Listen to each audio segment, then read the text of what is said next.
बुमराह के साथ होगी सबसे बड़ी नाइंसाफी।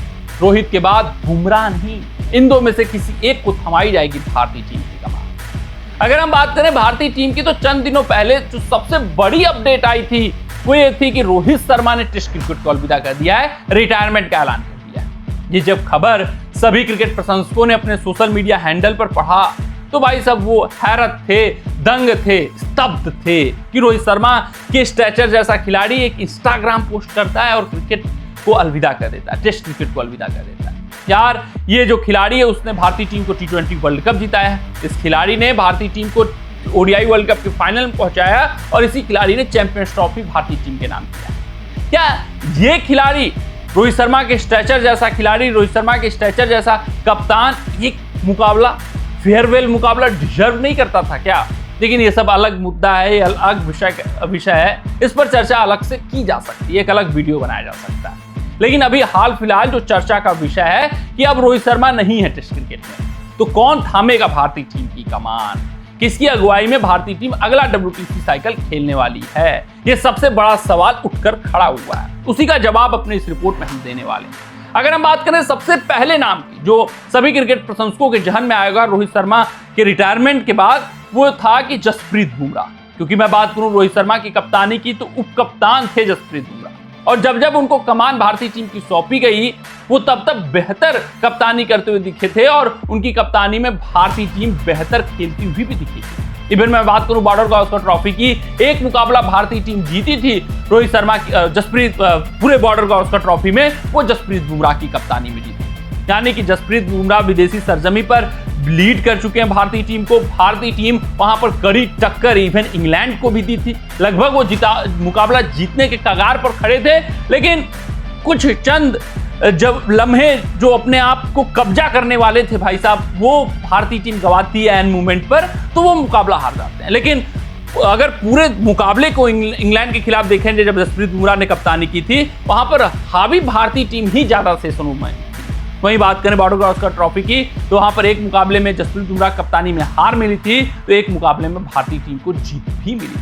यानी कि बुमराह की कप्तानी अव्वल नंबर की रही है जब जब उनको सौंपी गई है। तो जहन में यही बात थी सबके कि भाई साहब अब रोहित शर्मा कप्तान नहीं रहे, तो कप्तान थे जसप्रीत बुमराह, ऑटोमेटिक वो चॉइस होने चाहिए। लेकिन आपको बताते चले कि इस वक्त की जो रिपोर्ट्स आ रही है वो ये आ रही है कि बुमराह के ऊपर कंसिडरेशन नहीं हो रहा है। ये माना जा रहा है कि बुमराह को वर्कलोड मैनेजमेंट कराया जा सकता है। शायद अगर 5 मैचों की टेस्ट श्रृंखला कहीं खेली जाए तो वहां 2 ही 3 मुकाबले जसप्रीत बुमराह खेले, क्योंकि हाल फिलहाल देखा गया जसप्रीत बुमराह इंजरी प्रोन रहे हैं, लगातार चोटिल होते हुए नजर आ रहे हैं, जिस कारण से वो कुछ महत्वपूर्ण मुकाबले मिस कर जा रहे हैं। तो ये BCCI ने फैसला किया है कि भाई साहब उनके ऊपर ज्यादा भार नहीं डाला जाएगा।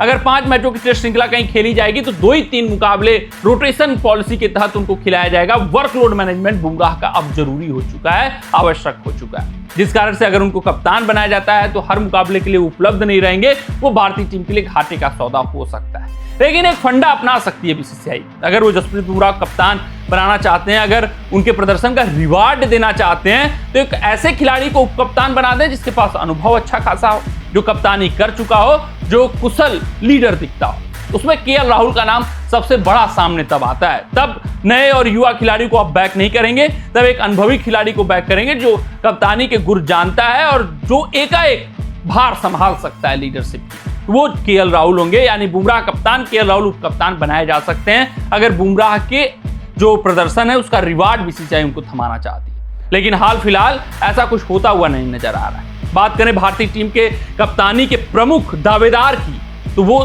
शुभमन गिल बताया जा रहा है। ESPN क्रिकेट इन्फो की रिपोर्ट के अनुसार शुभमन गिल का भारतीय टीम का कमान थामना लगभग तय हो चुका है, सिर्फ और सिर्फ मोहर लगना बाकी है। प्रथम कंटेंडर वही हैं, उन्हीं के ऊपर चर्चा हो रही है, पुरजोर हो रही है कि शुभमन गिल को भारतीय टीम का कमान सौंपा जाए। बात करें ODI फॉर्मेट की, तो वो कप्तान वहां पर हैं। T20 फॉर्मेट में भी इवन उप कप्तान थे जब उनका स्क्वाड में चयन था। तो ये तय है कि भारतीय चयनकर्ता शुभमन गिल को भविष्य का लीडर देख रहे हैं, भविष्य का कप्तान देख रहे हैं, उन्हीं के साथ वो आगे भी बढ़ना चाहते हैं। तो अब रोहित शर्मा कप्तान नहीं है, तो टेस्ट फॉर्मेट में शुभमन गिल को कमान सौंपी जा सकती है, और सबसे प्रमुख दावेदार भी ESPN क्रिकेट इन्फो की रिपोर्ट के अनुसार शुभमन गिल ही बताए जा रहे हैं।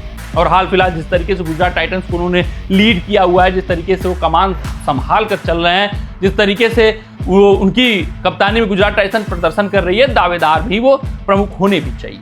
वहीं अगर हम बात करें दूसरे कंटेंडर की तो ऋषभ पंत के ऊपर भी चर्चा हो रही है कि यार शुभमन गिल या फिर ऋषभ पंत, क्योंकि ऋषभ पंत की मैं बात करूं, अगर उनका हालिया प्रदर्शन इस आईपीएल में गड़बड़ाया नहीं होता, अगर लखनऊ सुपर जायंट्स दमदार उनकी कप्तानी में प्रदर्शन की होती, तो भाई साहब प्रमुख दावेदार फिर ऋषभ पंत होते। सेकेंडरी पर टेस्ट फॉर्मेट की अगर मैं बात करूं, सेकेंडरी पर शुभमन गिल चले जाते, क्योंकि शुभमन गिल का भी वो वर्चस्व नहीं हो पाया जो टेस्ट फॉर्मेट में ऋषभ पंत का है। ऋषभ पंत अपना जो कैलिबर है वो दिखा चुके हैं। ऋषभ पंत अपने आप को बतौर विकेट कीपर बल्लेबाज सेटल कर चुके हैं और ऋषभ पंत विदेशी सरजमी पर प्रदर्शन करना जानते हैं, बखूबी समझते हैं उस चीज को, और लीडरशिप क्वालिटी साफ तौर पर देखी जाती है ऋषभ पंत के अंदर। तो ऋषभ पंत प्रमुख दावेदार होते, लेकिन अब सेकेंडरी विकल्प हो गए हैं, वो भी लड़ाई में हैं। जैसे कि था कि रोहित के बाद हार्दिक को ऑटोमेटिक चॉइस सब मानकर चले थे, कप्तानी दे दी जाएगी, लेकिन सेकेंडरी लड़ाई में कौन था? सूर्य कुमार यादव। तो एडवांटेज किसी तरीके से सूर्या को मिल जाता है, क्योंकि रोहित शर्मा का वोट सूर्या को चला जाता है। तो ऐसा अगर कुछ हुआ, ऋषभ पंत को किसी का वोट चला गया, जैसे गंभीर का वोट ऋषभ पंत को चला गया, तो फिर वो एडवांटेज मिल जाता है। तो ऋषभ पंत को ऐसा कुछ एडवांटेज मिल सकता है, लेकिन प्रमुख दावेदार शुभमन गिल हैं। कमेंट सेक्शन में कमेंट करके बताइएगा कि आपकी राय क्या है, किसको भारतीय टीम का कमान सौंपा जाना चाहिए? वो बुमराह होना चाहिए, शुभमन गिल होने चाहिए, या फिर ऋषभ पंत होना चाहिए? अपना राय हमें जरूर साझा करिएगा। मिलते हैं आपसे अगले रिपोर्ट में, तब तक आप अपना ध्यान दें, सुरक्षित रहें, स्वस्थ रहें, मस्त रहें। जय हिंद, जय भारत।